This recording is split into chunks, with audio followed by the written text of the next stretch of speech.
Hakuna kinachoweza kumzuia Doja Cat kutawala jukwaa, hasa ikiwa ni kurudi nyumbani. Baada ya miaka ya kung'ara katika majukwaa ya kimataifa, nyota huyo wa pop rap anayejulikana kwa jina halisi la Amara Ratna Zadel Diamini hatimaye anarudi barani Afrika kupitia toleo la 3 la tamasha la Move Africa kwa ushirikiano wa PLG Lang pamoja na Kendrick Lamar. Mashabiki wajiandae kwa nishati ya kipekee, Doja Cat akitarajiwa kutumbuiza katika miji ya Kigali, Rwanda na Pretoria, Afrika Kusini msimu huu wa machipuko.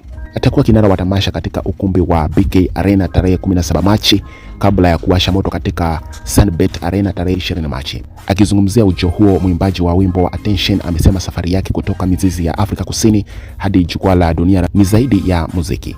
Anasema Move Africa ni harakati inayozalisha ajira, kufungua fursa, kusherehekea ubunifu wa Afrika na kuonyesha dunia kwamba Afrika tayari ipo kileleni. Doja Cat anaungana na orodha ya wasanii wakubwa waliwahi kushiriki Move Africa, tamasha hilo lililoanzishwa mwaka wa 2023 kwa onyesho lililoongozwa na Kendrick Lamar nchini Rwanda, likaongezeka Ghana mwaka wa 2024 na mwaka wa 2025. Nigeria ikaungana na burudani kutoka kwa John Legend. Mipango ya awali ya kurejea kwake Afrika Kusini ilikwama baada ya tamasha la Hey Neighbor kufutwa mwaka 2025.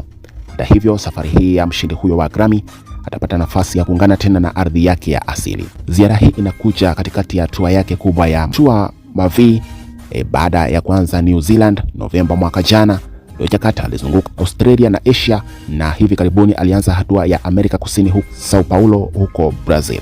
Baada ya Move Africa ataendelea na ratiba yake ya Ulaya na Amerika Kaskazini kabla ya kuhitimisha ziara hiyo tarehe 1 Disemba katika ukumbi maarufu wa Madison Square Garden, New York. Kwa mashabiki wa Afrika, muda wa kusubiri unakaribia kwisha.